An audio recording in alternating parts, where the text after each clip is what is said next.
Boa noite, Lucas. Está me ouvindo? Boa noite, professor. Tudo bom? Tudo. Vamos aguardar aí o quórum qualificado.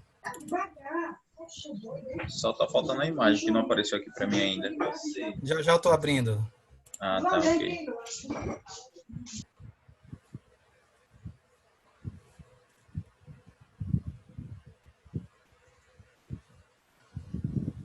Boa noite, Ideia. Boa noite, Rosa.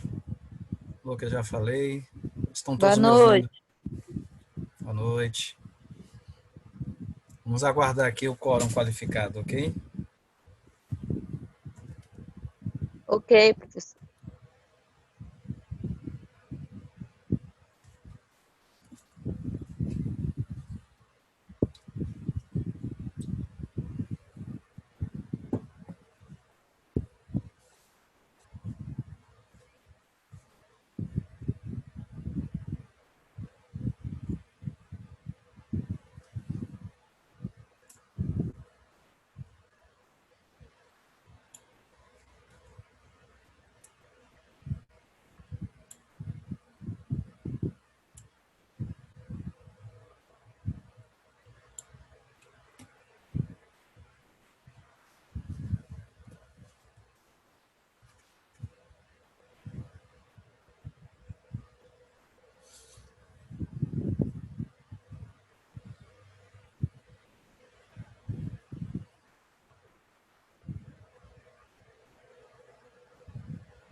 Gente, eu fiz, por favor, coloquei no grupo aqui, mas reforça aí com o pessoal aí, se alguém está esquecido ou alguma coisa assim.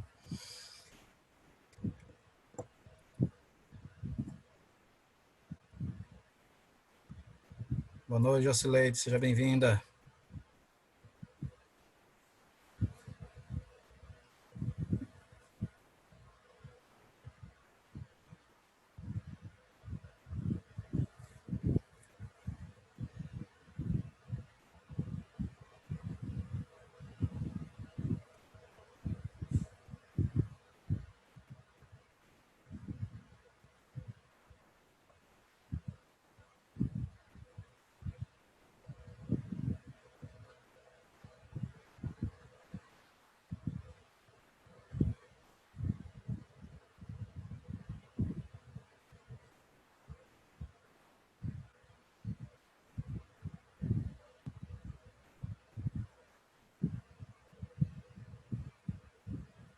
Cristiane, seja bem-vinda.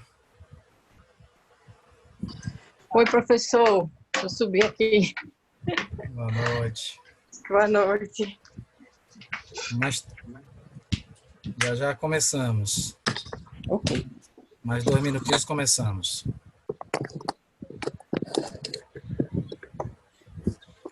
Eu não consigo de jeito nenhum colocar minha foto. Oxe. Tem tutoriais ensinando. Vou aprender, porque eu realmente estou cansada de tecnologia. Às vezes tento me livrar. Se quiser, depois manda o zap para mim que eu mando. Eu tenho uns tutoriais O aqui link. que ensinam muita coisa legal. Eu E mando o é? link. Ótimo, É, pronto. eu também não sabia nada, Mobral. Estou Eu aprendendo sou aos meio poucos. pro, Mobral mesmo. Estamos todos aprendendo juntos.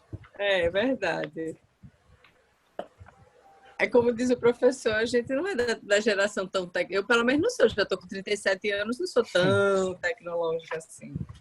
Pois é, pois é. Eu sou do tempo de jogar Enduro no Atari. É bem isso. Bem isso. E era jogo de alta definição, o Enduro. Imagino. Era o mais moderno que havia. Eu lembro ainda do... Ah, não é Come Come. O nome a gente chama de Come Come, mas é outro nome. Pac-Man. Pac-Man. Isso mesmo.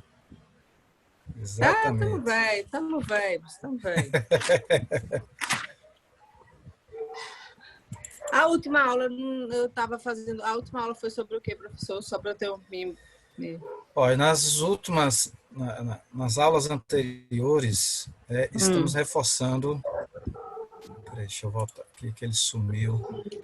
Estamos reforçando a parte do processamento. Já falamos da fase da postulação, e da fase da postulação eu destaquei 2 momentos anteriores, que... Ah, sim, que você está fazendo... Fala, Cristiane. A Cristiane estava falando? Tô falando. Fala. Não, é porque você está fazendo tipo uma revisão, não é isso?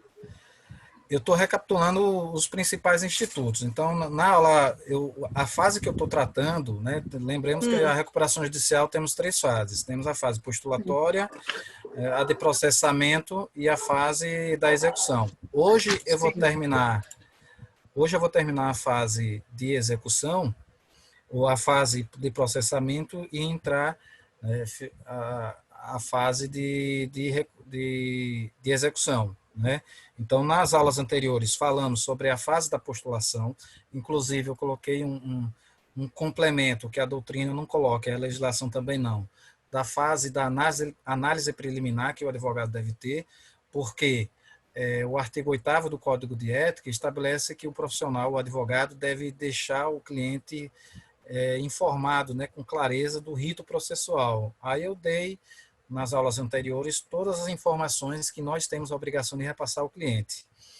Também, nessa fase inicial, nós devemos verificar a legitimidade ativa, né? Então, se, por exemplo, se o empresário ele preenche os requisitos da legitimidade ativa, como, por exemplo, se ele for um dono de uma padaria e a padaria tiver menos de 6 meses que abriu, então ele não tem legitimidade ativa. Então, são fases anteriores à postulação, ao protocolamento da petição inicial. Então, falamos sobre os requisitos da petição inicial, vocês fizeram aquela atividade, e falei nas aulas anteriores sobre a disposição, os prazos, as consequências do deferimento, né, no artigo 52, e hoje eu vou dar destaque aos prazos e algumas peculiaridades do rito processual, para finalizar aí essa fase de processamento e iniciar a fase, se eu vou mostrar aqui o vídeo que não está mostrando, e iniciar a fase de execução propriamente dita. Estão todos me ouvindo, não? Tá tranquilo? Dá um ok aqui no bate-papo se estão me ouvindo. Eu estou ouvindo, professor, bem? Beleza. Então, vou compartilhar aqui com vocês uma tabela para retomarmos a aula de hoje. O tema de hoje eu vou destacar, ótimo, Jocileide, vou destacar alguns prazos, mas eu vou fazer uma recapitulação aqui de um fluxograma. Ver se vocês estão enxergando aqui. Estão enxergando aqui o fluxograma? Não, está abrindo. Abriu? Abriu. Quem estiver vendo, dá um ok aqui no bate-papo aqui, por favor. Abriu. Beleza, obrigado, Lucas. Então, gente, olha, vamos lá. Então, aqui é só para ver se vocês estão entendendo, né? Porque hoje, né, nós já temos elementos suficientes para elaborarmos eventualmente uma prova. Estamos aguardando apenas a sinalização da faculdade. Se for marcada, for a faculdade sinalizar uma prova online, vai ser da mesma forma que seria em sala de aula, a prova objetiva, verdadeiro e falso, com consulta, né? Porque eu não estarei na casa de vocês para verificar se vocês estarão com consulta ou não, mas de qualquer sorte seria assim, só estou brincando. Então, Professor, você está ensinando o quê? Que o pessoal vai colar, é? jamais, né? A prova vai ser com consulta ao material e em sala de aula seria assim também. O diferencial é que se houver a modalidade online, você não está vendo não, Deia, aqui o material não? Isso aqui? Eu não vou ampliar porque senão não fico enxergando o bate-papo, entendeu? E aí complica. Eu coloquei num tamanhozinho aqui que eu achei que daria para enxergar. Professor, esse seu... Fluxograma aqui? Sim, tá no nosso...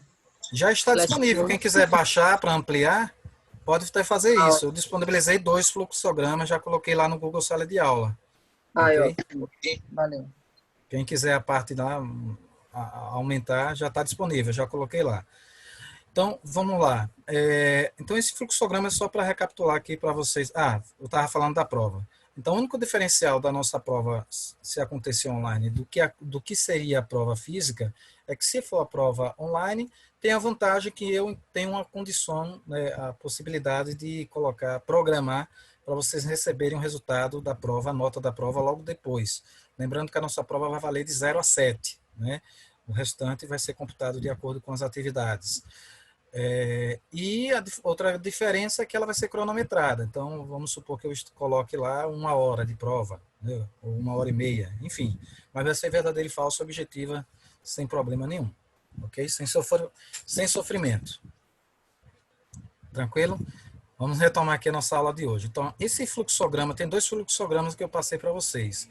Um mais simples, sucinto, esse daqui, e tem um outro mais completo. Vamos começar por esse aqui mais simples, que aí depois vocês podem lá treinar o conhecimento pelo mais completo lá. Então, aqui, esse fluxograma, ele começa falando do protocolamento, né? Ou seja, terminei a minha petição inicial, protocolei. Né? Lembrando que nas aulas anteriores eu falei que vocês devem estar atentos à legitimidade ativa. Onde é que está a legitimidade ativa? Tanto no artigo 1º, que é para quem serve a lei, empresário, sociedade empresária, etc. O artigo 2º vai verificar as empresas que não podem ser beneficiadas com a recuperação judicial. E o artigo 58 traz os requisitos objetivos, né? O artigo 48, aliás, os requisitos lá, por exemplo, o empresário não pode ter sofrido processo de falência, né? Não pode ter cometido crime falimentar, a empresa tem que ter mais de 2 anos de atividade e por aí vai. Estou falando rápido, minha gente, tá de boas? Dá um ok aí. Para mim tá tranquilo. Tá tranquilo, professor. Tá tranquilo. Ok, ótimo. Então, vamos lá. Se porventura alguém quiser fazer uma pergunta, ou lança o áudio, se pronuncia quem é, ou escreve aqui no bate-papo que está aberto. Então, aqui o fluxograma não vai ficar sem a pontuação das atividades. Quem porventura... Viu, Lucas? Que Lucas perguntou aqui. Quem não optar por não fazer as atividades, a prova vai valer 10. Não é isso, não. As atividades é avaliação contínua, é complementar. Quem, porventura, perder algum prazo, não deixe de mandar, porque eu vou receber, apenas vai aparecer lá uma observação em vermelho que foi entregue fora do prazo. Mas não se preocupe, não. Ok? Eu só botei prazos ali para eu ter controle do que eu mandei ou não. Então, as atividades, só complementando, a nossa avaliação é avaliação contínua. Então, a atividade faz parte da prova. Ok? Então, quem eventualmente não fizer as atividades, a prova vai ficar com 0 a 7. Ok? Isso, da Lei 11.101. Professor, já está definido data de prova e tudo? Então, quem foi que falou? Gustavo, né? Fala o nome para eu não pensar que estou ouvindo vozes.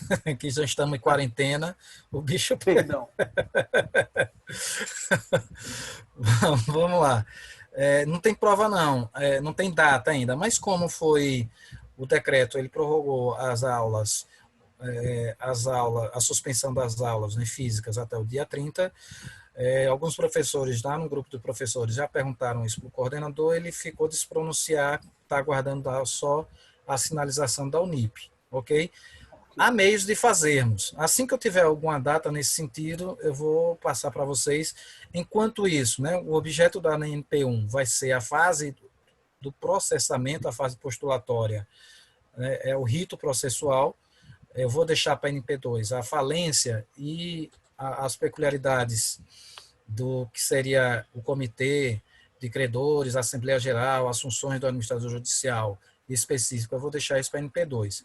Então, se até semana que vem não tiver um pronunciamento, eu vou, nas 2 aulas seguintes, vou fazer uma berlinda, umas perguntas para vocês, como a gente faz em sala de aula, para reforçar o conhecimento, e senão assim, a gente segue adiante, ok?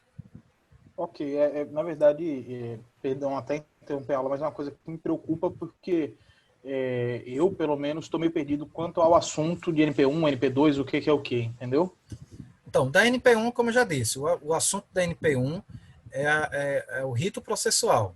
Então, é isso que eu vou cobrar. Rito processual relacionado à recuperação judicial. Falência, eu já tinha dito antes, eu vou deixar para a NP2. O assunto da nossa prova vai do artigo 1º ao 74. Já tinha dito isso em sala de aula. Não, nada mudou. Ok? Fiquem tranquilos. Beleza. Em relação a isso. Beleza? Então, vamos lá. Então, olha, voltando aqui para o nosso fluxograma. Então, começamos aqui do ingresso do pedido, né? E esse fluxograma, até para situar quem tá voando ainda em relação ao assunto, né? Então, aqui começa do pedido, ou seja, já fiz a minha petição, protocolei, né? Ingressei com o pedido. Os requisitos estão lá no artigo 51, passei algumas atividades para vocês. Antes de seguir aqui adiante no fluxograma, eu quero chamar a atenção sobre uma peculiaridade que Fábio Ulloa Coelho aponta no seu livro, né? Fázio Júnior também. Ele menciona uma peculiaridade do processo de recuperação judicial. Qual é? Vou colocar num exemplo um exemplo hipotético que eu acho que facilita. São 21 horas agora. Vamos imaginar que Lucas, agora às 21 horas, protocolasse, né? Terminou a petição inicial, protocolasse um pedido de recuperação judicial, né? Às 21 horas. Né? Entrou lá no sistema do TJ e entrou virtualmente no processo. Ok. Se ele protocolou a recuperação judicial, o que é que vai acontecer? 21 horas. Se 21 horas e 5 minutos, né, algum credor pleitear a recuperação judicial, né, pleitear a recuperação judicial não, pleitear a falência, esse credor não vai poder, porque o fato de Lucas, às 21 horas, 10 minutos antes, ter protocolado a recuperação judicial, já vai impossibilitar de algum credor protocolar algum processo de falência. Ok? Ficou claro isso aí para todo mundo? Isso aqui não estou falando da abertura dos prazos, do prazo de 180 dias de suspensão de pagamentos, não é isso que eu estou falando. Eu estou falando que o mero protocolamento impossibilita o andamento do processo de falência. É isso que eu estou falando. Ficou claro aí para todo mundo? Professor. Oi. Mas com esse impedimento, ele tem como entrar no processo e solicitar lá, né? Quem? O credor para pedir a falência? Isso. Eu falo no processo de recuperação, já que ele não podia entrar com o processo de falência, então ele poderia estar ingressando no processo de recuperação judicial e estar pleiteando isso, né? Sim, não. O credor vai se habilitar depois que for publicado o edital de credores, ele poderá se habilitar se não tiver lá. Ele vai seguir o rito da recuperação judicial. Entendeu? Ok. Lembrando, né, que eu falei isso em sala de aula, é bom reforçar, que recuperação judicial, apenas o empresário tem a prerrogativa de pedir a recuperação judicial. Falência, tanto o próprio empresário quanto os credores. Então, recuperação judicial só pode entrar com esse pedido apenas o empresário, o devedor. Os credores não. Ok? Tranquilo? Cuidado com isso aí.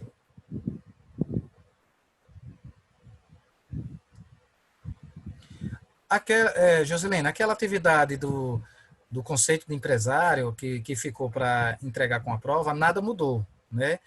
O prazo foi entregar junto com a prova, né? Se a nossa prova for virtual, vocês vão mandar por e-mail, né? Ou com uma atividade lá, vou colocar lá e vocês responderão. O prazo continua o mesmo. Então, é para o dia da prova, ok? Nada mudou não, fique tranquilo em relação a isso. Então, olha, essa peculiaridade de você, por um mero protocolamento de uma petição inicial, impedir o protocolamento de uma falência, é muito criticada pela doutrina, né? Taxativamente, o Fábio Loa Coelho faz uma crítica nesse sentido.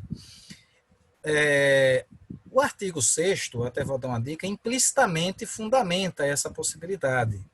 E aí, ao longo da nossa aula de hoje, eu vou lançar algumas perguntas, né, potenciais da prova. Eu já dei uma dica. O artigo 6º implicitamente fala dessa fundamentação. Boa noite, Cristiane.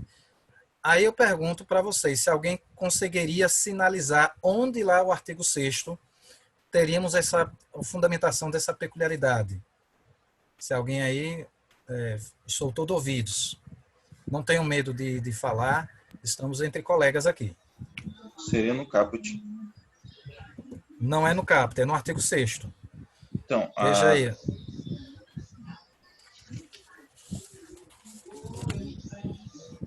Então, a decretação de falência ou deferimento de processamento da recuperação judicial suspende o curso da prescrição de todas as ações e execuções em face do devedor. Inclusive, Também, não, você está certo, o caput também, mas tem um parágrafo que também vai falar sobre isso. E vai reforçar. Você está correto, o caput vai fundamentar, mas também ele não fala aqui, né, como eu falei, né, explicitamente protocolamento da petição. Parágrafo 8º, Rosa, exatamente. Então, a fundamentação aí vai ser justamente o caput, como bem falou Lucas, né, a decretação. Aqui ele está falando aqui do deferimento, né? Isso aqui ele vai estar falando sobre a suspensão de 180 dias, né? Então, Lucas, o caput do artigo 6º está falando do deferimento. A minha pergunta é sobre o mero protocolamento. Ainda não foi analisada, o juiz ainda não analisou formalmente, apenas protocolei, entrei no site do TJ, dei entrada no meu processo. Como bem falou Rosa, o que vai fundamentar essa suspensão pelo mero protocolamento é o parágrafo 8º do artigo 6º. O caput, que Lucas falou, só vai atingir o deferimento, ok? Alguém leia aí, por favor, o parágrafo 8º.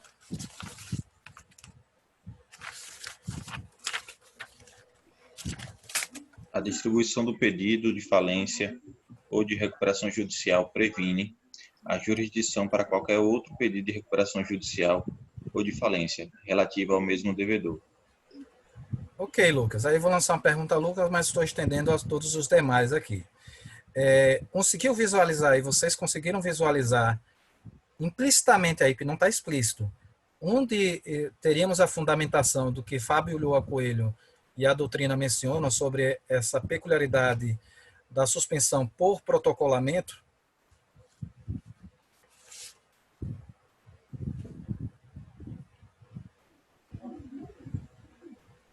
Previne a jurisdição para qualquer outro período de recuperação judicial ou de falência relativo ao mesmo devedor. Excelente. Quem foi que falou aí? Gustavo. Gustavo, muito bem, Gustavo. Exatamente, é o juiz prevento, né? Porque se às 21 horas Lucas protocolou e 21 horas e 10 minutos um credor, né? Cristiane, é credora, né? Tá defendendo uma empresa credora, protocolou, o juiz que recebeu lá, quando houver a distribuição, o juiz se tornou prevento. Então, aquele que protocolou a falência vai para o juiz prevento. E aí haverá impossibilidade aí de seguir o processo, né? Então, a fundamentação é justamente isso aí, o juiz prevento. Esse processo de falência, ele é resolvido ele é julgado sem resolução do mérito ou ele é anulado, dado esse dispositivo, dado esse dispositivo? Perceba que o magistrado, ele identificando isso, ele perceba o parágrafo 6º, vai pautar essa sua pergunta, diz o seguinte, ó, independente, o parágrafo 6º do artigo 6º, quem tiver com a lei aí, me acompanhe.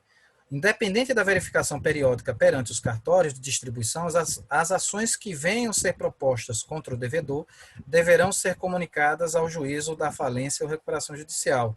E ao inciso 1 diz que isso deverá ser feito, essa comunicação, pelo próprio juiz ou pelo devedor. Então, suponhamos que um juiz chegou lá e recebeu um protocolamento protocolamento da falência. Aí ele vai verificar lá no sistema que já existe uma ação de recuperação judicial. Ele vai repassar para o juiz prevento. Olha, na verdade, ele vai se declarar impedido, né, por prevenção. Olha, isso aqui eu não vou entrar porque já existe um processo de recuperação judicial e ele tem o dever de informar ao outro colega que existe um processo nesse sentido. Ok? Agora, haverá um impedimento enquanto estiver em trâmite a recuperação judicial. Nesse primeiro momento, eu, credor, vou me habilitar como credor, né? Lembrem-se que o objetivo da recuperação judicial é manter a atividade da empresa, é salvar a empresa. Então, é mais interessante que a empresa continue funcionando, né? Porque se ela for fechada, teremos falência, que é um processo de execução. E qual o problema? Mais adiante eu vou falar disso. Qual o problema da empresa fechar? É que... Desemprego. O desemprego, esse é um dos menores problemas, que não é menor.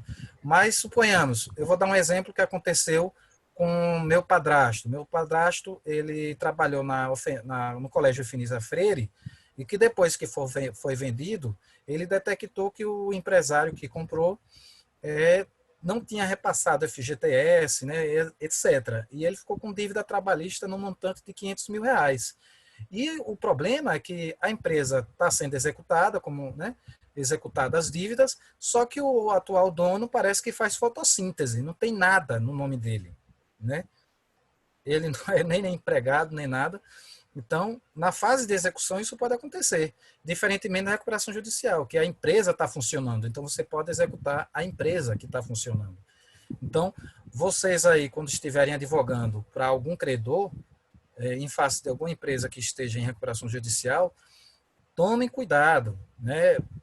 Clareie a mente do credor de que é interessante que a empresa fique funcionando, para eles não ficarem batendo o pé lá na Assembleia Geral e não querer aprovar um plano de recuperação, que se a empresa fechar, é execução e tem esses perigos aí na fase executória, né? De não ter nada no nome da pessoa. Então, é interessante, além daqueles princípios que vocês viram lá no artigo 47, né, que da preservação da empresa, função social da empresa e da função social da empresa e do estímulo da empresa, é interessante que a empresa esteja funcionando, né? Então, vamos retomar. Minha gente, em relação a essa peculiaridade aí do efeito da mera distribuição, ficou claro aí para todo mundo? Professor, por favor, é que eu estava tentando entrar e não estava conseguindo, porque a internet estava péssima. O que foi que o senhor tinha dado aí desde o início da aula? Tem muita coisa ou... Nas aulas anteriores, eu até coloquei lá, disponibilizei os PDFs na sala. Não.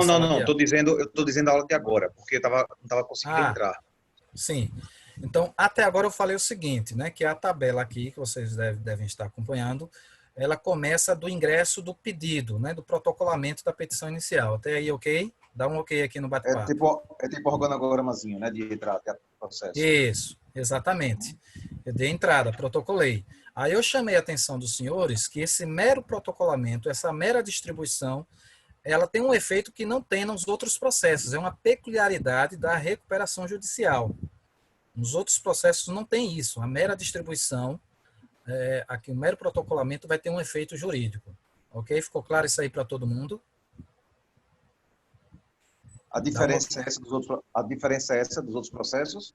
Isso. A mera distribuição, ela já vai ter um efeito jurídico. Um mero protocolamento. Perfeito. Foi falado de algum artigo fora os que nós falamos anteriores? Não. Sim, até Rosa deu a contribuição. A fundamentação aí é o parágrafo 8º do artigo 6º, que é justamente o juiz prevento, né? Que é a distribuição... o parágrafo 8º do artigo 6º. vai Certo. tornar o juiz prevento. A distribuição vai tornar o juiz prevento. Que não vai se aplicar, acho que você tinha caído, ao caput do artigo 6º, porque o artigo 6º, ele fala do deferimento, o deferimento, aquela suspensão de 180 dias, né, que está lá no artigo 52. Então, Isso. o parágrafo 8º, ele vai se referir à mera distribuição, ao protocolamento. Ficou claro isso aí para todo mundo? Dá um ok aqui no bate-papo, que eu estou enxergando O parágrafo 8 do artigo 6º, né? aqui. Parágrafo 8 do artigo Tá. 6º, exatamente. Beleza. Professor Gustavo, Oi, Gustavo, pois não? esse juiz prevento, no caso da falência, é um dispositivo parecido com a conexão por prevenção do processo penal? Sim, exatamente. Tá. Mesma lógica. Só que prevento, ele foi o primeiro, né, de prevenção, para não ter conflito aí de competências. Né? Essa prevenção, juiz prevento, é para evitar, é para prevenir conflito de competências, entendeu? Professor, essa lei é a 11.101, né? Isso, exatamente. Artigo 6º, parágrafo 8º. Artigo 6º, parágrafo 8º. Tá aí. A distribuição, localizou? Estou com a lei na mão e no artigo 6º. Artigo 6º, parágrafo 8º. Vá passando aí. O meu tá, acho que imprimiu pela metade esse negócio. Isso aqui Imprimiu. só tem até... Eu vou compartilhar aqui a lei aqui, então, para você. Vou compartilhar aqui a lei aqui. Um momento.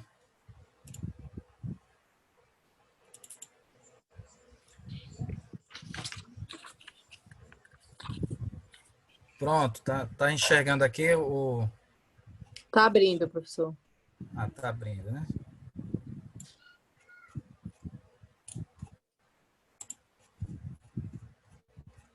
Compartilhar aqui.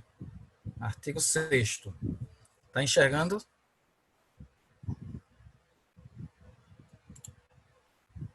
Tá enxergando aqui a lei que eu compartilhei?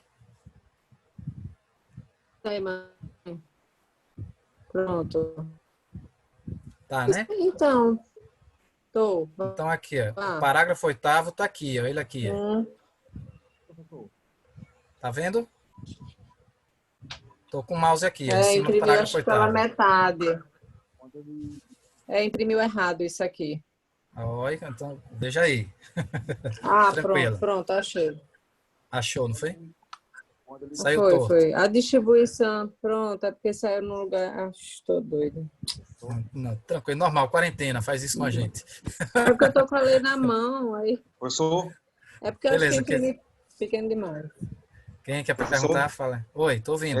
Quando ele fala sobre previne a jurisdição para qualquer outro pedido de recuperação judicial, quer dizer que ele não pode haver outra recuperação judicial, né? Ele não vai pedir novamente. Vamos supor que o cidadão deu uma de dor e entrou em várias comarcas, né? Sim. Filial. Então, vai evitar isso aí. Não haveria necessidade de se colocar isso, até porque uma outra peculiaridade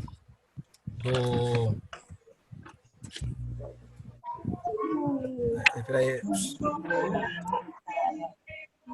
Aí os áudios, minha gente, tem gente aí com... Pronto, ok. É uma outra peculiaridade que do processo de recuperação judicial Por que eu estava falando deu branco aqui agora? Você perguntou...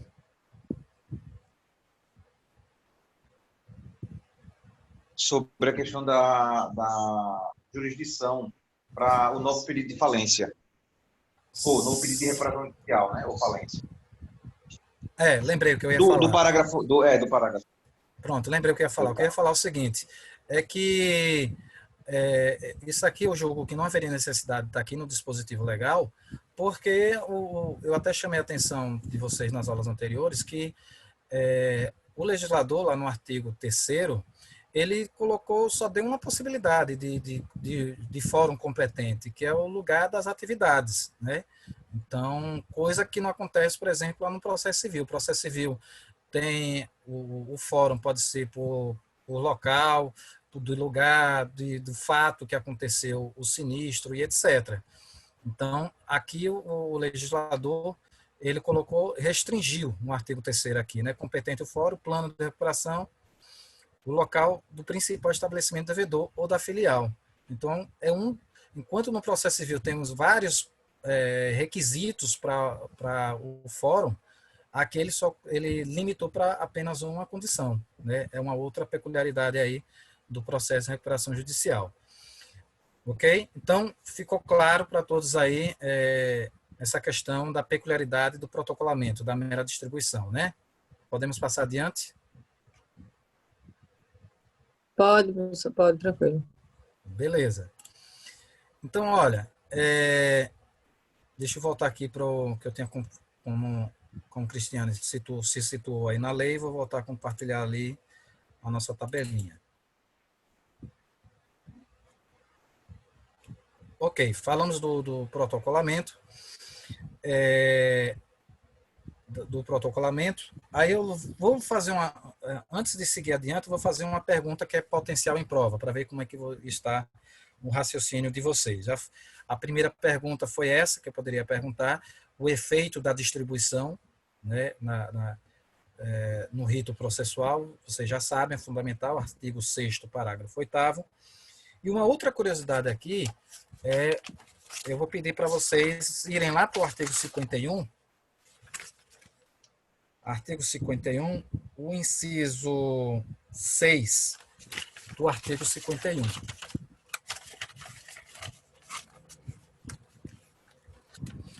O artigo 51 que fala dos requisitos, já fiz atividade sobre isso, os requisitos objetivos aí para a feitura da petição inicial.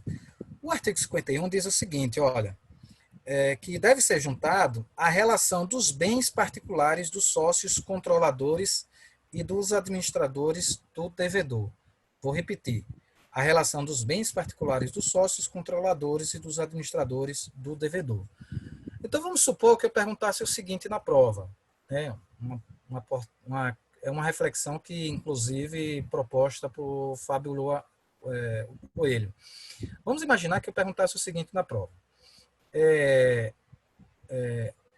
Considerando que o artigo 51, inciso 6, dispõe que deve ser juntado com a petição inicial a relação dos bens particulares dos sócios controladores e dos administradores do devedor, imagine que, suponhamos, a sala de vocês tem cerca de 50 alunos, salvo engano, que nessa fosse uma equipe de sócios, né, o quadro de sócios de uma empresa, né, que nem o Norcom.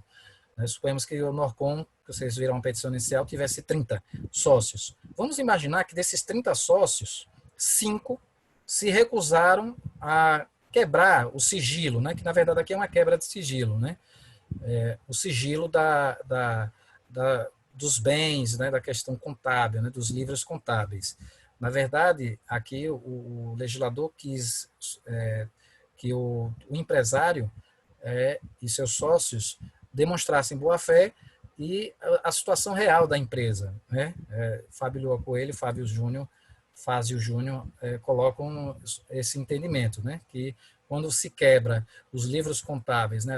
A privacidade dos livros contábeis e a relação de bens, essa privacidade, normalmente, de fato, está se querendo aí demonstrar a situação real da empresa e a viabilidade real de recuperação da empresa. Agora, a pergunta que eu estou lançando é o seguinte, imagine que desses 30 hipotéticos sócios, 5 se recusassem a demonstrar, a apresentar essa relação de bens. Vocês acham que o juiz, pautado no artigo 52, caput, ele poderia indeferir essa petição, sendo que num rol de 30 sócios, 5 tivessem se recusado? O que é que vocês acham? De acordo com o 52? O artigo 52, caput, ele diz o seguinte, estando em termos a documentação, o juiz deferirá. Vamos supor que nem todos, né, como eu coloquei, não está necessariamente em termos. Teve gente aí, sócios, que a petição não juntou a relação de bens conforme exigência do artigo 51, inciso 6, de alguns sócios. Eu coloquei hipoteticamente 5 sócios. A ausência da relação de bens desses 5 sócios, o juiz poderia entender que não está em termos. O que vocês acham? Se ele tiver bom senso, ele abre prazo para aditamento da inicial. Não estaria completo o processo, de acordo com o artigo 51. Depende do juiz. Se ele tiver bom Sim, senso, ele abre prazo para aditar a inicial. Percebam que Gustavo, como muita propriedade falou aí, ele disse, o artigo 52, o juiz deferirá. Mas o que eu quero chamar a atenção... Ele não fala hora nenhuma em indeferimento por isso. Isso. Por falta de. Exatamente. Mas aí ele poderia passar adiante aí, aditar... Sim, mas o texto em si, mas o texto está dizendo, né? Estando em termos a documentação exigida no artigo 51, então se tem algum gargalo no artigo 51, ele não pode deferir. Ô, professor, mas a gente não ia ter que ver também o Código Civil, não? Nos artigos de inicial, não? Na verdade, a gente poderia se pautar, se você tivesse, Cristiane, defendendo um credor ou um desses sócios aí que se recusassem, você teria uma prerrogativa constitucional para justificar. Ah, entendi. O artigo 5º, inciso 10, na verdade. Gente, todos estão certos aí. Aqui para seguir adiante, para de repente autorizar isso aí, o magistrado, ele ia ser do discernimento dele, para ele entender o que é que está em termos ou não. Aí, Fábio Lhoa Coelho, ele traz à baila 2 entendimentos. Um magistrado, se entendesse que essa ausência de 5 relações aí não seria suficiente para ele indeferir, Fábio Lhoa Coelho coloca que isso seria possível justamente porque o objetivo aqui é considerar que a empresa, o empresário, o sócio majoritário, queria recuperar a empresa. Então, se o magistrado, como acho que foi Lucas falou, tiver o bom senso, entender, olha, são 30 sócios, 25 queriam a recuperação, apenas 5 está se recusando. Está se recusando. O objetivo aqui é não fechar a empresa. Então, eu posso sopesar o entendimento aqui da maioria. Por outro lado, Fábio Lhoa Coelho justifica a eventual recusa dos outros sócios, que seria pautado, segundo ele, na fase, de acordo com o artigo 5º, inciso 10, o direito à privacidade. Mas isso daqui, minha gente, como alguém falou do aditamento, o que é que Fábio Lhoa coloca aqui? Só que deixa eu complementar um raciocínio. O que é que Fábio Lhoa coloca? Ele diz que o juiz pode dar prosseguimento, deferir parcialmente, condicionando a juntada dessa relação dos sócios que deixaram de apresentar a relação na fase executória. Porque enquanto estiver na fase de execução do plano de recuperação, quem vai responder por todas as dívidas, pelo adimplemento das dívidas, é a empresa. E aí, se eu condiciono parcialmente, deixando para depois o aditamento desses que faltaram, e de repente houver a execução, lá na fase executória, vai ser indiferente a recusa desses sócios aí, porque eu posso pedir, e aí entrando aí o que o Cristiane falou, no processo civil, eu posso pedir a desconsideração da personalidade jurídica. Vem cá, você está se recusando, mas agora vai estar na fase executória, você vai ter que pagar. Aí eu vou entrar com desconsideração da personalidade jurídica para eu fazer a busca aí dos bens daqueles sócios que se recusaram a apresentar voluntariamente. Caminhos tem, entendeu? Então o magistrado, a depender do bom senso dele lá, ele pode fazer uma petição parcial condicionada a um futuro aditamento ou uma futura desconsideração da personalidade jurídica. Isso é sinalizações de Fábio Lhoa Coelho, Professor, mas aí vai da cabeça aí do magistrado. Pode falar, Gustavo. Se ele indefere se baseando nisso, não caberia um recurso combatendo essa decisão, dizendo que o 52 não o obriga a indeferir por isso, porque o 52 não fala nada. A inicial deverá ser indeferida se faltar X coisas. Ele não é taxativo. Bem, pelo contrário, assim, o artigo 52, ele é taxativo, ele ordena que, né, se o juiz, aqui o que está em questão, Gustavo, é se esse juiz que vai se deparar, ele é legalista ou se ele é garantista. Exato. Se ele for legalista, ele vai olhar o seguinte, olha, requisitos do artigo 51. E o artigo 52 é taxativo aqui, estando em termos a documentação exigida no artigo 51. O inciso 6 está o rol lá. Então, se ele for legalista... Justamente, é isso que eu também acho. Mas o artigo 52, ele fala, estando em termos a documentação exigida dessa lei, o juiz deferirá. Beleza. Ele fala que o juiz vai deferir automaticamente caso a documentação esteja toda em ordem. Mas ele não fala que o juiz deve indeferir se faltar um documento. É esse o meu ponto, entendeu? Não, mas o próprio texto aí, Gustavo, se contradiz a isso que você falou. Se eu só prosseguir aqui, Lucas. Gustavo. É Hildon. Hildon, desculpa, Hildon. O que está se colocando aqui é, como eu falei, se o juiz é legalista ou garantista. Recomendo que você dê uma olhada em Fábio Lua Coelho, que ele fala o seguinte, ele coloca mais ou menos exatamente isso que você colocou. O legislador ele foi omisso.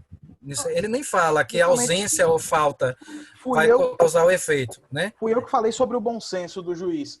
Mas eu estou falando em um caso de indeferimento por falta da documentação de um ou dois sócios entre 30, não sei se isso é motivo para ele indeferir, entendeu? Talvez seja um caso de recurso, enfim. Não, recurso sim, vai ser um agravo, entendeu? Um agravo e aí obrigar ele a mandar a decisão para outro lugar, né? Sim, mas mesmo, como você falou, cabe o agravo, né? São dois entendimentos aí que vai depender da postura do juiz, como eu falei. Se for juízes, por exemplo, se for Costa Neto, que é muito legalista, ia dar pau. Né? Se for doutor Salmínio, lá de Pirambu, extremamente legalista, vai dar pau. Vai depender de quem é o juiz. Se for um juiz garantista, né? Simone Fraga tem momentos que ela é garantista, legalista, né? Vai depender da lua, né? Então, a depender, se você não concordar, a depender de que lado você está agindo, né? Você vai vai protocolar lá, impetrar o agravo. Mas o agravo não seria absurdo num caso desse, né? Não seria absurdo, não, lógico que não, né? Porque, como o Fábio Lua coloca, o legislador ele foi omisso, ele não colocou a ausência de um ou dois pode justificar o indeferimento, ele foi omisso. Mas, por essa omissão, se for um juiz legalista, ele vai dizer exatamente o que Lucas colocou. Ele vai dizer, o artigo 51 diz, estando em termos da documentação exigida. Ele tem um leque lá, um rol, esse documento aqui, a documentação ela não está completa. Claro, e aí claro. Ele pode, não estou dizendo que eu concordo, não. Não, entendeu? Eu entendo. Assim, existe uma discussão. De fato, é uma discussão. Sim, e Fábio Lula Coelho ele traz à baila essa questão. Aí vai, o que vai se resumir ao juiz garantista ou legalista. E aí é que ele pauta, Fábio Lula Coelho, que se o juiz, né, você, por exemplo, fez um agravo, você vai pautar o seu agravo, né, uma das fundamentações é o dispositivo constitucional, o direito à privacidade. Dizer, peraí, porque se tem um plano de recuperação, eu vou quebrar minha privacidade de bens, meus livros contábeis agora. Peraí, vá buscar no plano de recuperação judicial. É uma justificativa para você se defender, dizer, você defendendo os sócios, justificar a sua negativa. Por outro lado, se o juiz negar, se você for o advogado do empresário, você pode dizer, peraí, doutor, o artigo 47 protege, né, ele estabelece a preservação da empresa. O objetivo aqui é preservar. Então, se o senhor indeferir aqui, vamos entrar na falência, vai fechar a empresa, que é um contrassenso à intenção da lei.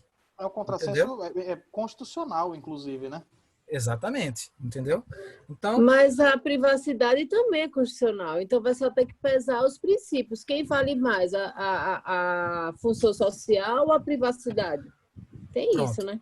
Aí é que vem a questão. Aí vamos adentrar no direito administrativo, é o superior interesse público. Entre você deixar uma comunidade, fechar uma empresa para falir e a privacidade de E um 5, sócio, 5 ou sócios. entendeu? Então, É. aí, O interesse E público vem sempre dependendo da antes. função social dessa empresa, exatamente. é como o professor está dizendo, vai depender do juiz, porque essa semana mesmo a gente recebeu um despacho, para vocês terem ideia. Eu fiquei chocada, o juiz negou o pedido de justiça gratuita, não foi pela renda, não, foi porque a conta de luz da mulher era R$ 100. Eu disse, meu Deus, se ele ver a conta da luz daqui de casa, ele vai achar que eu sou milionária. Olha que ideia da pessoa, Mas gente. eu peguei essa semana um indeferimento. O cara é doido de jogar pedra em carro, assim, um processo contra o INSS, com perícia, com tudo feito, e a juíza disse, não dou. Oxe, Assim, não Tem está, desses casos. não está demonstrada a incapacidade laborativa do requerente. Pronto, acabou. Aí você manda seu cliente queimar o carro da juíza. Não, o cara tentou matar a esposa grávida com paralelepípedo, ele é esquizofrênico. é muito do juiz, gente. É psicopata. Então. Mas nesse caso enfim. eu também não dava não, Gustavo, porque eu não mandei essa mulher casar com esse homem doido, ela já sabia. Não, mas Tô brincando, o gente. problema dele é adver de alcoolismo, uso de droga, enfim. Tô brincando, menino. Mas enfim, rola, tipo, tem umas coisas absurdas, o ponto é esse. Mas aí, Gustavo, nesse aspecto aí, até fugindo um pouco aqui do nosso tema, eu não sei o teor da decisão da magistrada, porque se for por em razão de drogas, tem a questão da autodeterminação temporária, né? Então, se não houve comprovação do momento da ação, se ele estava sob efeito de drogas, se ele estava inimputável naquele momento, porque em face de drogas e substâncias psicotrópicas, bebida... Não, a esquizofrenia adveio, entendeu? Entendeu, é uma esquizofrenia, né? Superveniente, depois de um tratamento, etc, e ele adquiriu essa condição, né? E aí, depois de adquirida essa condição psiquiátrica, é que ele tentou matar a esposa com paralelepípedo, grávida, tentou esfaquear o vizinho por mania de perseguição, enfim. A perícia vem descrevendo todos os sintomas, né, da esquizofrenia e tal, mania de perseguição, agressividade, etc. E não tem condição dele trabalhar em lugar nenhum, né? Gustavo, e o Ministério Público falou o que disso? Não, nada, porque são coisas diferentes, né? Não foi feito BO porque é a esposa dele, então ela não abriu queixa contra isso, entendeu? Mas tem isso registrado por mensagem de WhatsApp. Mas isso Gustavo, é processo de Lidiane, interdição? Né? Oi? Isso foi processo Lidiane, não foi? de interdição? Adivinhou, Luquinhas? Eu pego vários processos dela assim, absurdo. A sentença dela tem umas que, sinceramente, a gente bota a culpa na assessoria, né? Porque o juiz não erra. É verdade. Não, gente, não a juíza assim. O juiz reforma tudo. Essa semana foram vários despachos, porque o juiz é extremamente legalista, não sabe o que é lidar com vara de família num bairro que nem Santa Maria. Entendeu? Tem coisas que você tem que se adequar, gente. Não é só lei, vara de família você tem que ter sensibilidade. Não é qualquer um. Se cai processo meu no Santa Maria, a culpa é de Cris. Minha mesmo não, só acho isso um absurdo. Eu concordo, acompanho a relatora. Vamos lá, minha gente, olha. Vamos lá. Então, cuidado com essa... Isso aí seria um tema muito interessante para uma prova discursiva da OAB, da segunda fase, ok? Então, faltando da ausência, aí vai depender, aí cada um vai defender sua tese. Professor, voltando ao nosso assunto, não tem nenhum entendimento, súmula sobre isso nos tribunais superiores? Então, eu não vi jurisprudência, eu vi o entendimento de Fábio Lua Coelho e Fázio Júnior, entendeu? Que eles justificaram para uma possibilidade e para outra. Mas, fatalmente, como tem os princípios aí, não acredito que nenhum magistrado nenhum desembargador, nenhuma turma ia ter entendimento contrário, porque tem princípios. O artigo 6º, o direito ao emprego, né, é constitucional. Então, se você fechar uma empresa, você vai deixar o pai de família Então, você tem meios aí de sopesar a sua tese para que o juiz forçosamente defira, né? Porque a questão de direito ao emprego, à saúde, à educação, tudo isso que vai depender do emprego. Além do emprego, é uma função social. E isso em termos constitucionais. Porque os 3 princípios lá da recuperação judicial, do artigo 47, seriam infringidos também. Então, acho muito difícil. Eu não procurei, confesso que eu não procurei, mas não vejo dificuldade de encontrar decisões em sentido contrário, não. Mandando o magistrado deferir, não. De uma coisa pacificada mesmo. É assim e pronto, já que há já que existe essa insegurança. Porque, por exemplo, o que é maior aqui dentro da própria recuperação judicial, você vê que o texto legal aqui diz que o prazo de 180 dias é sob nenhuma hipótese, o legislador colocou, nenhuma hipótese prorrogável, e nós sabemos que as jurisprudências em sentido contrário, então isso aqui não... Professor, só uma dúvida também sobre nossas atividades, só para dar uma pausa, já que você falou nisso. Depois você vai corrigir essas atividades com a gente, porque eu tive umas dúvidas lá. Não, todas que eu estou pegando, porque são várias turmas, na medida que eu corrijo, eu devolvo. Se eu ainda não corrigir a sua, será corrigida. Aí eu vou devolver com os comentários pertinentes, não se preocupa não. Ah, beleza. Tá. Okay? Todas serão devidamente analisadas. Tranquilo, minha gente, essa discussão aqui sobre essa ausência de documentos, ficou claro aí para todo mundo? Dá um ok aqui no bate-papo, por favor. Ficou. Só uma curiosidade em relação a isso. Pois Na não, Lucas. prática, acontece muito disso dos sócios não querer apresentar a sua relação de bens? Rapaz, o que Fábio Loacoelho ele coloca, diz que não é nem recomendável que os sócios, né? Então, se você for empresário, vou interessar numa conversa com um sócio que esteja se recusando, você pode falar o seguinte para o sócio: meu amigo, é o seguinte, olha, se você está se recusando, você vai deixar... Gente, é o áudio aí. Quem está com o áudio ligado, por favor. Vocês vão deixar o juiz desconfiado. Porque o objetivo aqui é demonstrar a viabilidade.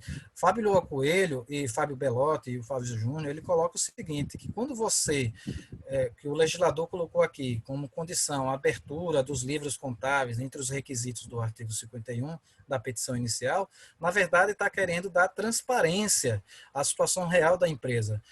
Então, se eu fosse dono da empresa, eu ia chegar para esse sócio, espírito de porco, e ia dizer o seguinte: meu amigo, você quer que o juiz fique desconfiado? Você quer fechar a empresa? Você me diga. Entendeu? Não é interessante, né? E aí, por isso, se houver essa recusa, é interessante que você, se você for advogado da empresa que pediu, do empresário que pediu a recuperação judicial, você, na petição, já colocar uma solicitação para um aditamento parcial, né? Aí você já sinaliza para o juiz: doutor, se agora o cidadão lá não está querendo, se houver necessidade, eu vou pedir a desconsideração da personalidade jurídica. Eu mesmo vou buscar os bens dele, entendeu? Então, há caminhos jurídicos aí do próprio processo civil, há caminhos de se resolver, se a diplomacia não resolver, de você resolver essa questão aí. Tranquilo? Beleza. Então, vamos lá, retomando aqui para o nosso fluxograma. Então, foi deferimento. Vamos imaginar que, mesmo por agravo, aconteceu o deferimento. O deferimento está lá no artigo 52. O primeiro ato do magistrado é nomear o administrador judicial. Por força desse deferimento, abrem-se uma série de prazos, que eu vou destacar daqui a pouco. Temos aqui a abertura dos 180 dias, né? Dentro, essa postulação vai abrir 60 dias para apresentação do plano de recuperação judicial. Professor. Oi. Só uma dúvida que me veio agora, a gente está falando tanto de procedimento. Num processo desse de recuperação judicial, pode haver alguma parte não interessada que seja contra a recuperação? Sempre é possível. Sempre é possível. Inclusive, na fase de impugnação, nós vamos falar justamente disso aqui. Que, se vocês estão vendo o mouse, é o Crandall, né? Quais são os meios, como o juiz pode pautar a decisão se houver alguma resistência de alguém em relação à recuperação judicial, o andamento, ok? Entendi. Isso aí é justamente esse crandal aqui que eu vou falar daqui a pouco, Beleza. ok? Então, olha, gente, quem for fazer a pergunta, fala antes o nome aqui para eu não pensar, como eu falei, que estou ouvindo vozes, né? Estamos em quarentena, senão eu fico pensando que estou ouvindo vozes extras. Vamos lá. Então, foi deferida a petição. Entre os prazos que são abertos, o plano de recuperação judicial para ser apresentado em até 60 dias. Então, se uma vez apresentado na verdade, é até menos que isso, porque em 45 dias, depois de estar pronto a recuperação judicial, o administrador judicial tem que emitir um parecer, julgar o plano, né? Ele tem que julgar e depois de publicado o edital, os credores terão 15 dias para apresentar impugnações. Então, olha, abriu-se aqui a habilitação, eventuais impugnações, alguém pode verificar, por exemplo, eu soube sexta-feira que eu sou eu sou credor da Livraria Saraiva. Eu fui entrar lá, que eu tenho alguns livros publicados lá, fui olhar sobre as vendas, e aí apareceu para mim perfeito, Deia, súmula 56 aí, excelente contribuição. Isso aí eu vou reforçar também, a súmula 56 vai reforçar esse crandal, que eu vou falar daqui a pouco qual artigo, né, especificamente, que vai falar sobre isso.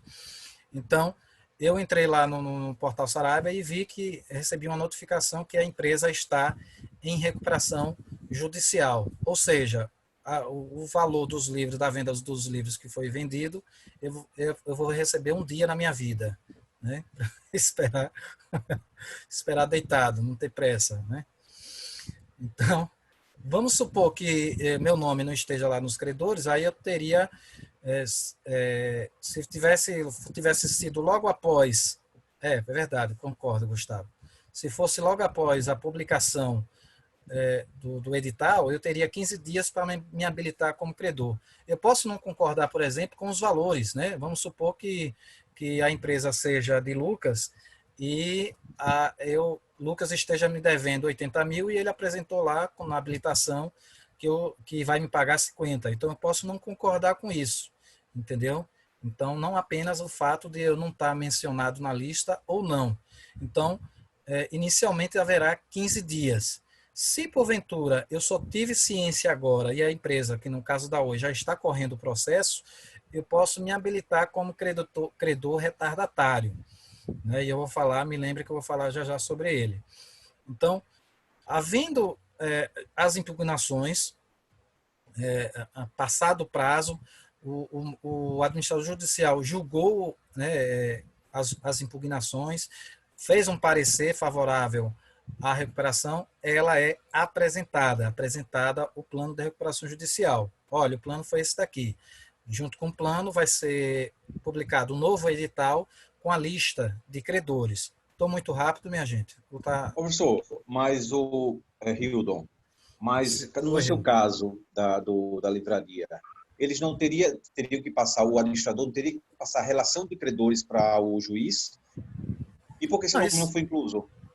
Não, eu recebi uma notificação da Saraiva dizendo que a empresa está em recuperação. Eu não sei se meu nome lá, que eu não olhei do processo, se meu nome está incluso ou não. Mas, se porventura, a essa altura, já tem um tempo que a Saraiva está em recuperação judicial, eu verificar, né, que meu nome, eles esqueceram de mim, né? 4, né? Esqueceram de mim 4, aí eu vou poder entrar no processo, me habilitar, só que como credor retardatário.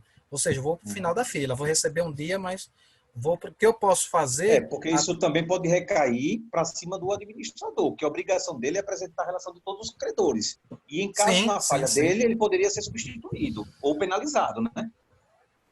Não, mas quem apresenta a lista de credores é o empresário.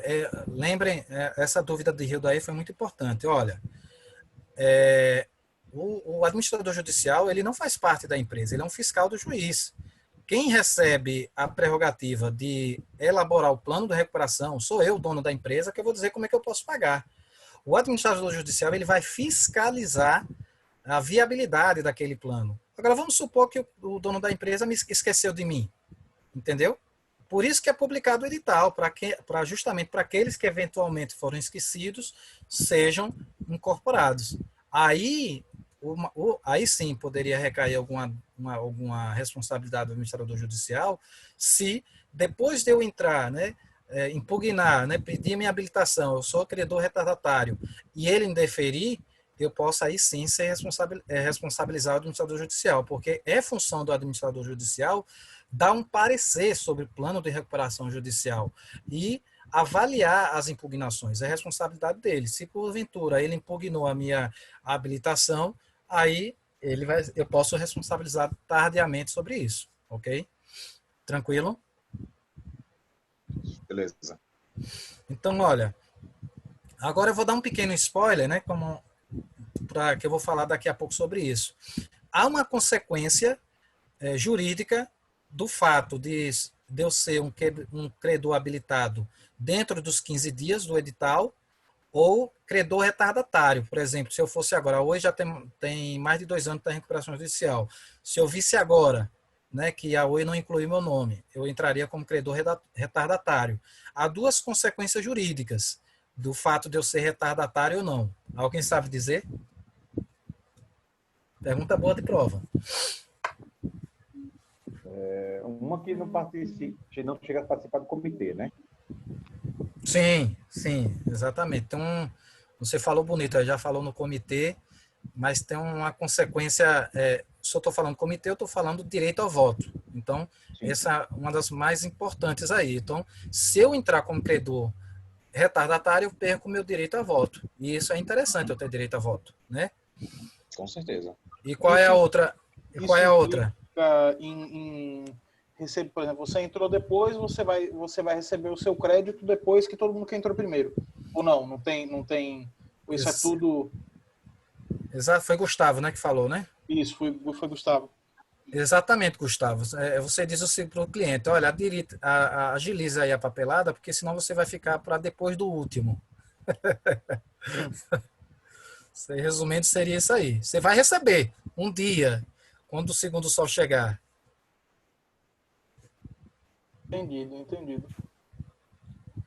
Então, vai receber, vai. Agora, a consequência mais séria aí que eu acho, que a penalidade é justamente a perda do direito ao voto, né? Que aí você vai receber tudo de goela abaixo. Entendeu? Então, uma pergunta de prova que eu poderia fazer. Quais os efeitos jurídicos, diferencia os efeitos jurídicos do credor habilitado tempestivamente, ou seja, dentro do prazo, e o credor retardatário. Pergunta boa aí de prova. Isso tá em que artigo, professor? Sobre os credores retardatários? Sim. Está lá no artigo 10, salvo engano. Inclusive, tem uma pergunta aqui da turma anterior que me fizeram, que eu vou lançar para vocês. Artigo 10 caput. Ok. Não observado o prazo, as habilitações de crédito serão recebidas como retardatárias.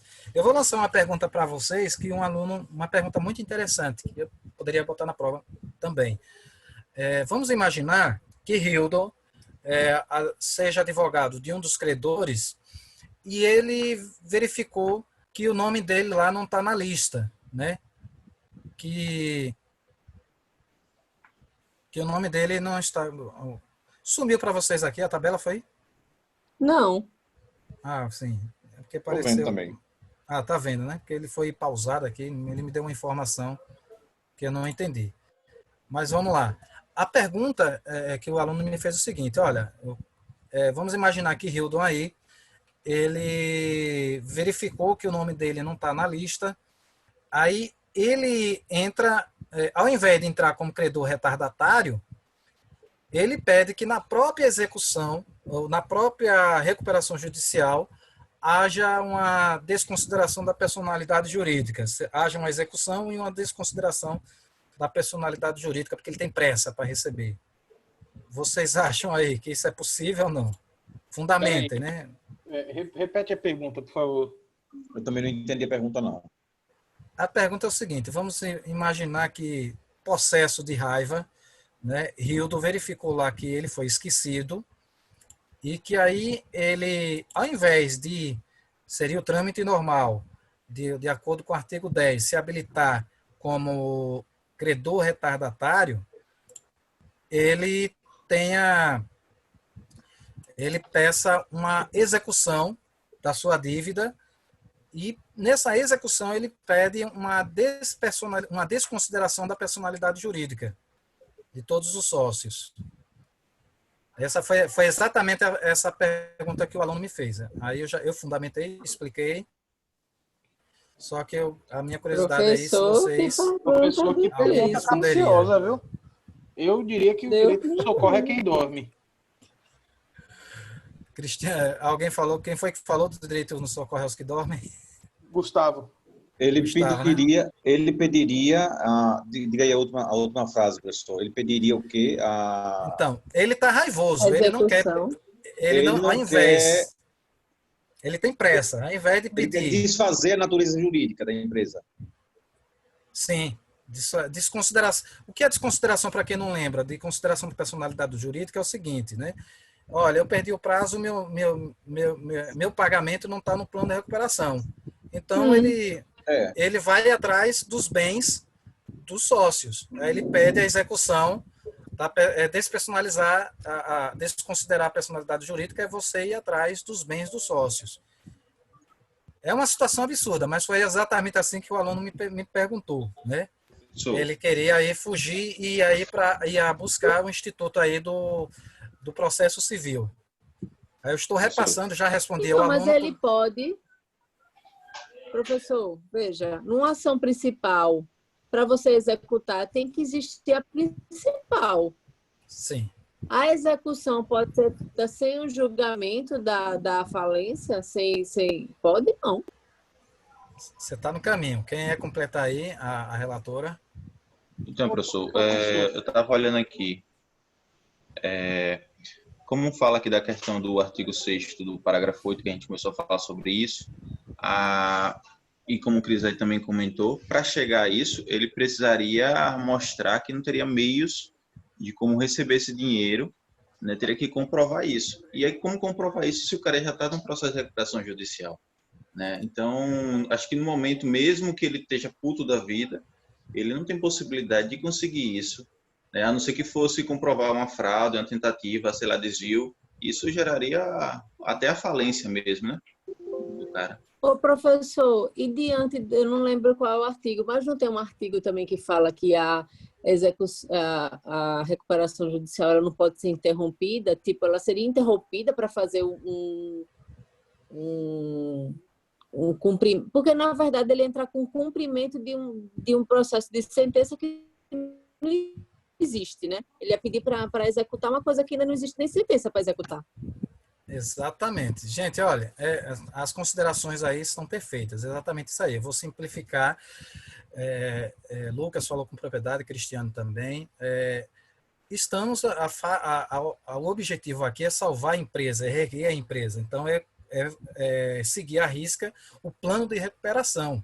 Então, o objetivo aqui não é calote. Então, se o cliente estivesse raivoso, eu desconfio que o aluno é um desses clientes raivosos, a ter feito essa pergunta específica, porque ele vai entender, eu tenho que esperar 2 anos recuperar, porque se é recuperação judicial, ele tem que esperar 2 anos, né? E o cara quer para ontem. Tem que esperar 2 anos, ele está com raiva aí e execução. Execução é mais rápido.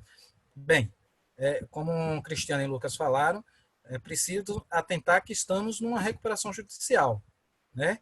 Então, se ele pleitear, entrar com processo apartado, o juiz vai ser prevento, né? As ações estão suspensas.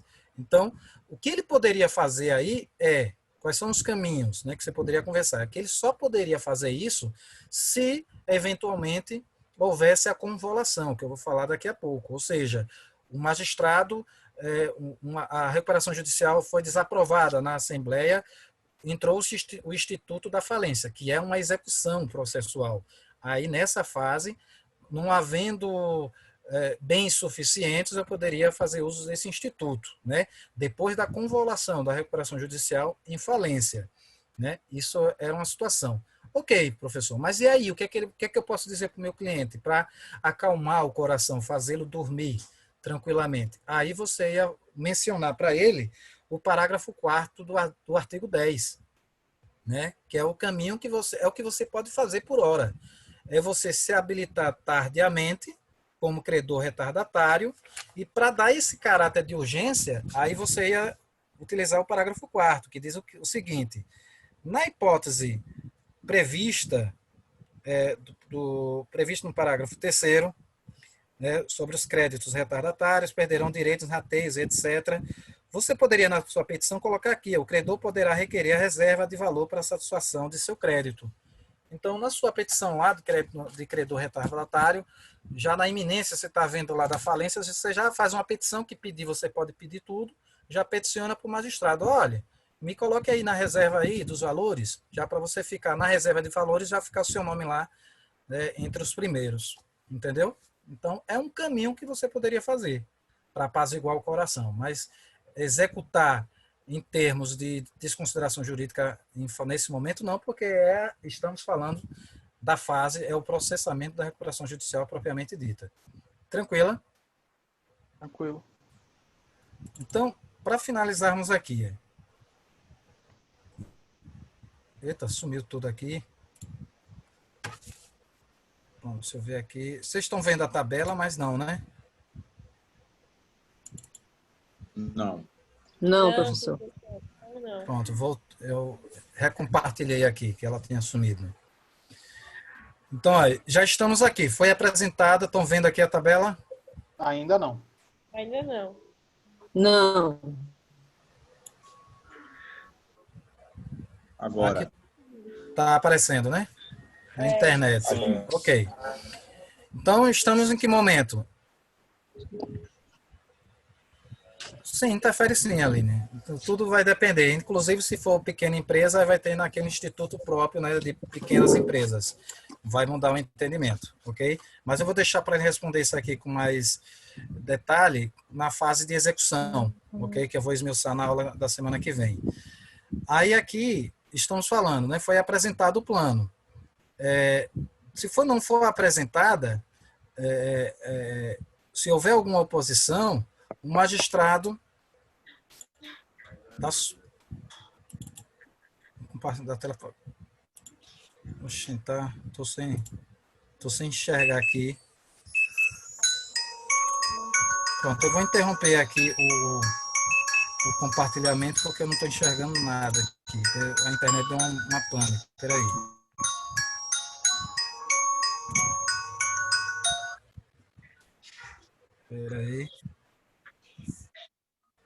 Espera aí, minha gente.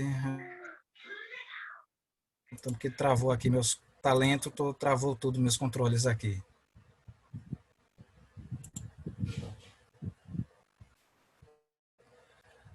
Enquanto eu estou colocando aqui, deixa eu fazer uma pergunta para vocês, ver se alguém responde, que vai ser, inclusive, a atividade de hoje.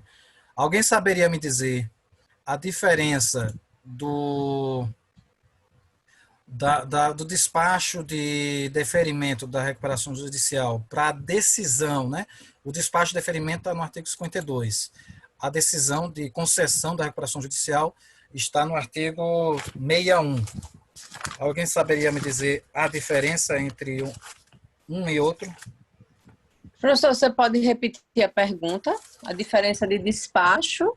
Do despacho de processamento, do artigo 52, né? Que quando Sim. ele recebe a petição inicial e deferiu, o despacho de deferimento. Sim, despacho inicial. O despacho de deferimento da petição inicial, da recuperação judicial, e a sentença ou a decisão concessiva da recuperação judicial mencionada no artigo 61. Qual seria a diferença entre os dois? É a pergunta que eu vou lançar como atividade de hoje. Pelo que eu entendi, no artigo 52, né, se inicia o plano de recuperação, né, que foi proferido, e no artigo 51 ele já está em execução e ele fica com status de recuperação judicial. 61, 61. 61. 61. 61. E ele ficará com status em recuperação judicial, né, perante 2 anos. No mínimo. Eu só vou fazer uma... Eu acho que o 52, ele fala sobre o deferimento do processamento e o 61, ele fala a partir de quando começa realmente o prazo até 2 anos da execução. No plano, exatamente. Então, ali, logicamente, nós estamos falando lá no artigo 52 de uma decisão interlocutória, ele apenas fez a apreciação formal e iniciou o processamento, o rito processual, né, com seus momentos, né, as suas manifestações, impugnações, pareceres, etc., né, com os momentos específicos. Lá na decisão do artigo 61, já todo esse rito processual já aconteceu, é um outro momento, né? Quem tinha de falar já falou. Então, o plano de execução vai ser cumprido propriamente dito. Então, temos aí o mérito. É a parte, né? concreta, na verdade. Né? Exatamente. Então, você já tem aí... Professor. Oi. Diante desse artigo 61, com a decisão, falando do aluno lá revoltado, com a decisão, pode o credor retardatário entrar nesse momento com ação de execução, já que existe uma sentença? Não. Perceba, aqui a execução que está acontecendo aqui, ela vai seguir, na verdade, a execução do plano de recuperação, não é aquele execução do processo civil, não. Aqui está se executando, entendeu? Qual é a diferença da execução do plano de recuperação para a execução civil? O plano de recuperação, quem apresentou foi o empresário. Ele apresentou como podia pagar. Na execução do processo civil, não, é uma devassa, vai ser uma busca dos bens da empresa. Entendi. Ele não escolhe o que é que vai, como vai pagar, não. O que tiver lá é uma devassa de patrimônio. Entendi, Okay? entendi. Então, não confundam, ok? Tranquilo? O que vai acontecer aqui, quem estiver aqui acompanhando a tabela, eu tirei, mas eu compartilhei com vocês, lá no Google Sala de Aula, né, essas 2 tabelas. Quem tiver com a tabela aberta lá, vai verificar que se for rejeitado, né, o artigo 56, parágrafo 4º, quem tiver aí com a lei, temos o seguinte, que o parágrafo 4 tem o seguinte: rejeitado o plano de recuperação pela Assembleia, o juiz decretará a falência do devedor. Então, se eventualmente for rejeitado, o juiz vai promover o que a lei aí, 11.101, chama de convolução. Vai alterar o instituto jurídico. Ele vai, de ofício, por força de lei, decretar a falência. A convolução é a mudança de ambiente, né? De rito. Do rito, da recuperação judicial para a falência, né? Exatamente, exatamente. Então, agora, cuidado aí, que o artigo 58, parágrafo 1º, ele vai falar do crandal, né, que tem na tabelinha aí que eu mandei para vocês. O que é esse crandal? A fundamentação aí desse crandal, que é um instituto do direito empresarial norte-americano, que foi incorporado pela doutrina nacional, a fundamentação é justamente o parágrafo 8º, o parágrafo 1º do artigo 58. Artigo 58, parágrafo 1º. Quem estiver com a lei, acompanha aí comigo. Artigo 58, parágrafo 1º. O juiz poderá conceder a recuperação judicial com base em plano que não obteve aprovação na forma do artigo 45, desde que na mesma Assembleia tenha obtido de forma cumulativa. Aqui é uma das provas de que o legislador aqui, da Lei 11.101, ele fumou maconha, né? Porque, perceba que no parágrafo 3º do artigo 56, ele diz, olha, o parágrafo 3º, no parágrafo 4º, rejeitado o plano de recuperação pela Assembleia Geral de Credores, o juiz decretará a falência. Aí no parágrafo 1º do artigo 58, eu estava brincando, né? Tem uma possibilidade aqui que eu posso aprovar. Essa aprovação aqui do artigo 58, parágrafo 1º, é justamente esse crandal. Como é que ele vai funcionar? Se vocês derem uma olhada lá no artigo 45, salvo engano, para ver se a memória está boa. artigo 41, né? No artigo 41 da lei, ela vai trazer uma classificação dos credores, vai dizer que os credores serão credores trabalhistas, né? Inciso 1 do artigo 41. O inciso 2, títulos, credores, créditos garantia real, ou seja, títulos executivos, com contrato, comprovação documental. Credores quirografários, ou seja, estou olhando, vou finalizar, Lucas. Credores quirografários, ou seja, acordos formais, contrato formal, que não tenha documentação. Aí, finalizando aqui com o parágrafo 1º do artigo 58, temos aí esse crandal. Suponhamos o seguinte, sócios, 30, né? Voltamos aí ao exemplo da Norcom, 30 credores. Suponhamos que a Assembleia Geral lá foi votar o plano de recuperação. Suponhamos que desse universo de 30 credores, 20 desaprovaram, né? Reprovaram o plano de recuperação judicial. Por obrigação, se nós seguirmos o artigo 56, parágrafo 4º, de ofício, o magistrado ele vai decretar falência, né? Por força lá do 56, parágrafo 4º. Né? Ok. Né? E aqui o parágrafo 4º é taxativo. Ele decretará, não diz poderá. No entanto, o parágrafo 1º do artigo 8º já muda, contradiz o parágrafo 4º do 56. O juiz poderá conceder recuperação judicial se ela não for aprovada. E qual é a lógica? Vamos supor que nessa votação aí da Assembleia Geral, 30 credores, 20 reprovaram, né? Mais 10 eram dívidas trabalhistas. Aí vai ter um peso maior. Aí o magistrado vai dar um peso no voto. Vai acontecer o que aconteceu com a Constituição Federal de 1824, era o voto censitário, né? E o dos nobres, que cada voto de um nobre e um voto censitário valia por 2 de uma pessoa normal. Né? Então, ele está dando peso ao voto. Então, o que está se dizendo aqui o legislador é o seguinte, olha, se ele sopesar, peraí, esses 10 que foram votos vencidos, ele responde, por exemplo, de uma dívida de 80 milhões, vamos supor que 60 milhões é dívidas trabalhistas. Aí o juiz vai dizer, epa, peraí, esses 10 aqui foram vencidos, mas esses 10 são dívidas trabalhistas, tem um peso maior. Então, eu vou aprovar. Entendeu? Isso aí é uma permissividade do magistrado, de forma imperiosa, desconsiderar a vontade absoluta da Assembleia. E aí, por quê? Para justamente manter a empresa funcionando. E aí é o que tem justamente o chamado crandal.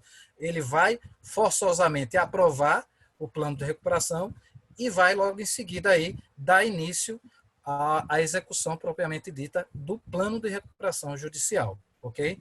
É com esse ponto aqui que eu queria finalizar a aula de hoje. Tranquilo, minha gente? Beleza, professor. Beleza. Então, minha gente, fiquem atentos à pergunta da atividade de hoje, vai ser justamente essa diferença aí desses despachos do artigo 52 e do 61.